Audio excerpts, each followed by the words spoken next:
During a routine rescue operation following a boat accident off the coast, the team noticed an enormous shadow lurking beneath the waves near the wreckage. Initially, they assumed it was a common marine animal, attracted by the commotion. However, as they maneuvered closer to secure the area and provide aid to the survivors, the silhouette became clearer, revealing its massive size and unfamiliar shape.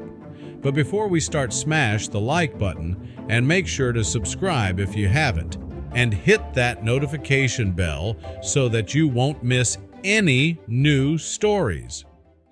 The rescue team exchanged nervous glances. Their training had not prepared them for an encounter of this nature. The moment the creature emerged from the depths, the rescuers' initial alarm turned to sheer disbelief, their faces going pale at the sight. "Holy shit, I can't believe this," Captain Jim muttered in disbelief. He looked at his crew, but they were all too stunned to speak. "Are we going to catch it?"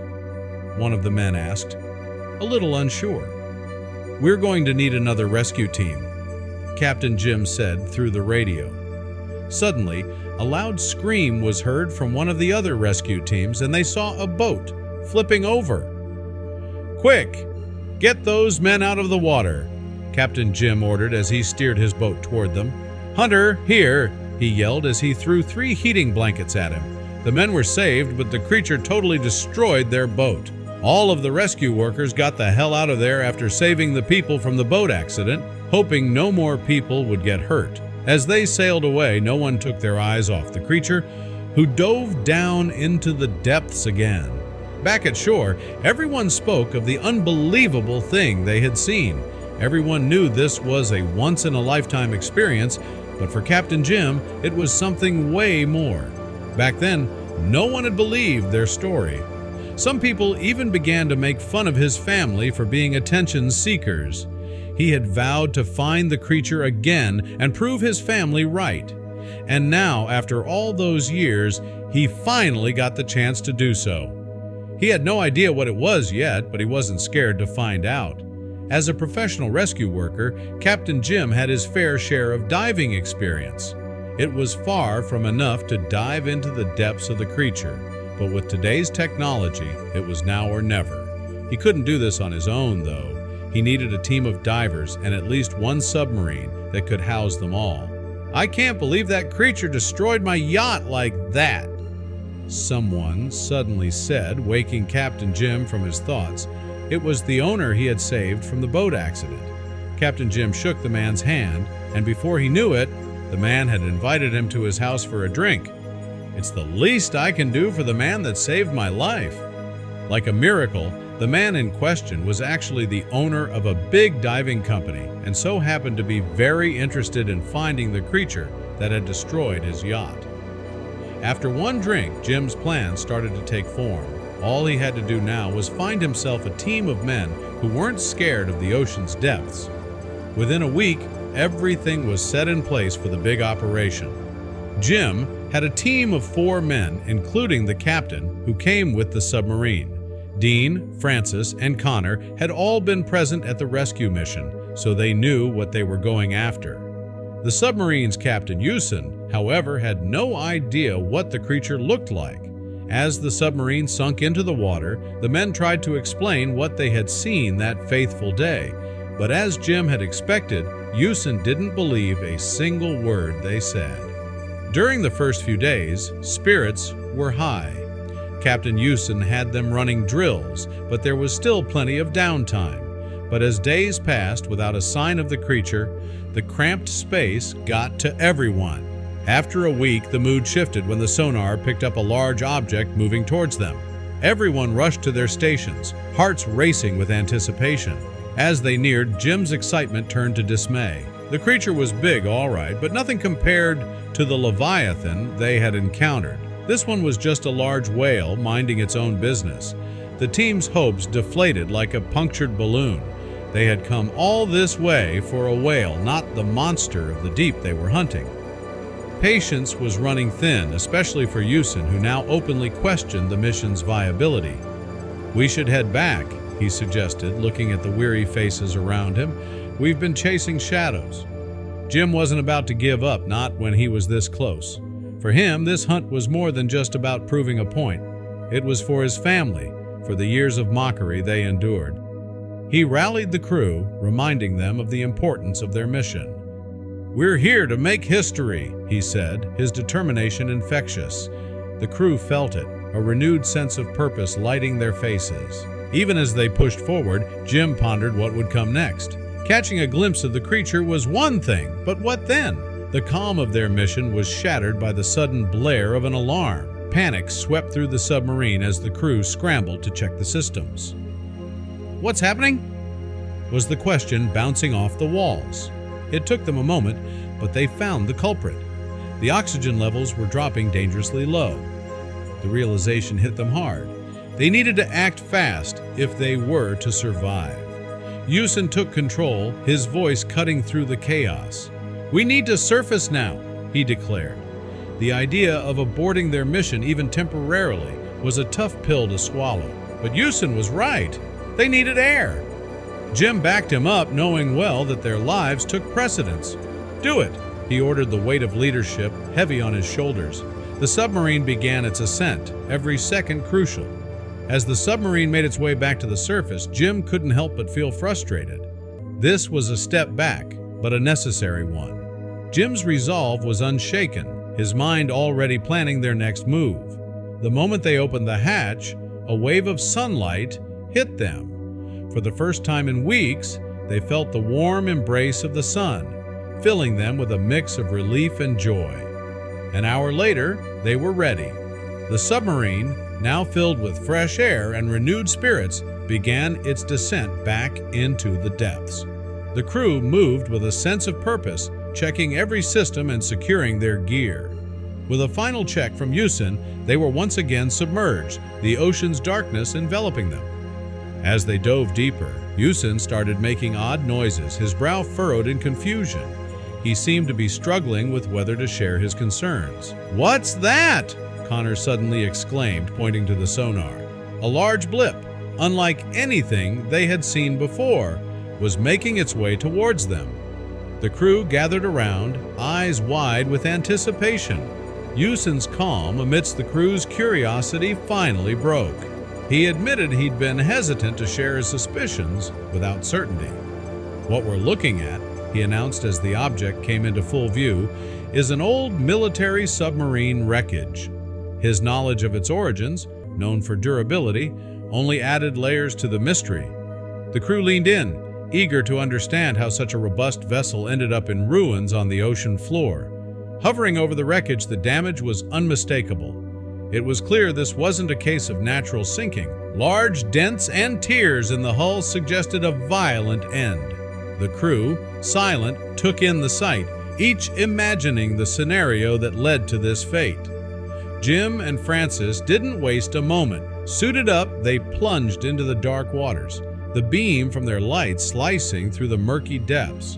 Through their microphones, Jim and Francis narrated their descent. "The hull's ripped open here," Jim's voice crackled through, like something massive tore through it. Jim, sharing his thoughts over the microphone, couldn't shake the feeling of stepping into a time capsule, one that held stories far beyond their imagination, yet remained just out of reach. Jim couldn't help but feel a chill as he surveyed the wreckage from the outside. Its battered shell told stories of decades beneath the waves. "Looks like it's been here forever," curious find. Just then, Jim noticed Francis signaling him and diving deeper. He had spotted something near the seabed, his movements quick with excitement. Jim watched as Francis approached an object partly buried under the sand. Slowly, Jim rotated to face whatever had caught Francis's gaze. There, looming close to the submarine, was the colossal figure of the creature they had been searching for. Its immense size and the way it moved through the water with eerie grace sent shivers down Jim's spine. Through their microphones, Jim and Francis exchanged hurried whispers. "What do we do now?" Francis's voice trembled slightly. With their oxygen levels dwindling, they faced a dire choice: stay and potentially capture proof of the creature's existence, or heed Houston's warnings and make their way back to the submarine. The decision weighed heavily on them, each option fraught with its own peril and promise. After a tense discussion, reality set in. They couldn't risk their lives on dwindling oxygen and the unpredictable behavior of the creature. "We have to go back," Jim said finally, his voice steady but filled with disappointment. Francis nodded in agreement, casting one last glance at the magnificent beast before they both turned to swim toward the submarine. They hoped their retreat would go unnoticed by the creature that had captivated and terrorized them. Jim and Francis, their hearts pounding, swam back to their submarine with careful, measured strokes, trying to make as little movement as possible. Reaching the submarine felt like a triumph, but their relief was short-lived. The confusion and shock on their teammates' faces mirrored Jim and Francis's feelings. Before they could even process the scene fully, two more officers appeared behind Jim and Francis, handcuffing them without a word. Jim's attempts to explain the situation, to tell them about the massive creature they had just encountered, were met with indifference. The officers moved efficiently, as if the arrest of the submarine's crew was just another task to check off their list. The indifference of the military officers was astounding. Outside, the massive creature circled both submarines, now attached to each other, an impossible sight to ignore. Yet the officers showed no interest in it, focusing solely on securing every member of the crew. It was as if the existence of the creature, so significant to Jim and his team, was of no consequence to their mysterious captors. For now, they were powerless, their fate in the hands of these enigmatic officers as they were led away, the creature's presence looming large in their minds. The military officers led Jim and his crew through the tight corridors of the military submarine, the cold metal echoing their footsteps. They were pushed into a small, dimly lit cell, the door locking behind them with a definitive clang. Amidst their confusion, a sudden shout pierced the silence. "We got it!" echoed through the submarine, followed by the sound of hurried movement. Jim's thoughts immediately raced back to the creature. The military's previous indifference vanished in an instant, replaced by a flurry of activity. The submarine shuddered violently, the walls groaning under some unseen pressure. Fear gripped Jim and his crew as they exchanged anxious glances, wondering if the creature had found them, intent on revenge. The memory of the wrecked submarine haunted them, the possibility of meeting a similar fate all too real. After what felt like an eternity in the dark, Jim and his crew were finally led out of their cell and off the military submarine. They were ushered into a small, sterile room on the platform, where a man in a military uniform awaited. Without a preamble, he presented them with a stack of documents. "You need to sign these NDAs before we can proceed," he stated firmly. The implication was clear. Their return to normalcy hinged on their compliance. The gravity of their situation sank in. They were at the cusp of confronting the reality of their discovery. Reluctantly, each man signed the NDA, the weight of their signatures sealing their fate to silence. Once the documents were collected, the military officer finally spoke, revealing the truth that tethered them to this clandestine meeting. "The creature you encountered is part of a top-secret genetic engineering project that escaped from an underwater facility." The revelation was, as shocking as it was, unbelievable, yet it explained the military's intense interest in their mission. The crew sat in stunned silence, processing the officer's words. The creature that had both terrified and fascinated them was man-made, its existence no natural mystery, but a product of human ambition gone awry. After the revelations and the signing of NDAs, Jim and his crew were transported back to shore, each lost in their own thoughts. For Jim, the journey was bittersweet. The knowledge of the creature's existence, coupled with the inability to share it with the world, weighed heavily on him. The sea, once a place of endless discovery, now held a secret he was sworn to keep, changing his relationship with it forever. The adventure's conclusion propelled Jim into a new direction. Resigning from his role as a captain, he pursued a career as a professional diver. The sea's mysteries, despite the shadows cast by his recent experiences, continued to beckon him. The thrill of the unknown depths and the call of the untamed waters offered him a sense of freedom and a constant reminder of the marvels and dangers hidden beneath the waves. The sea's depths held their secrets well, and for those who had come so close to one of its greatest enigmas, the unanswered questions were a silent, constant companion in their lives.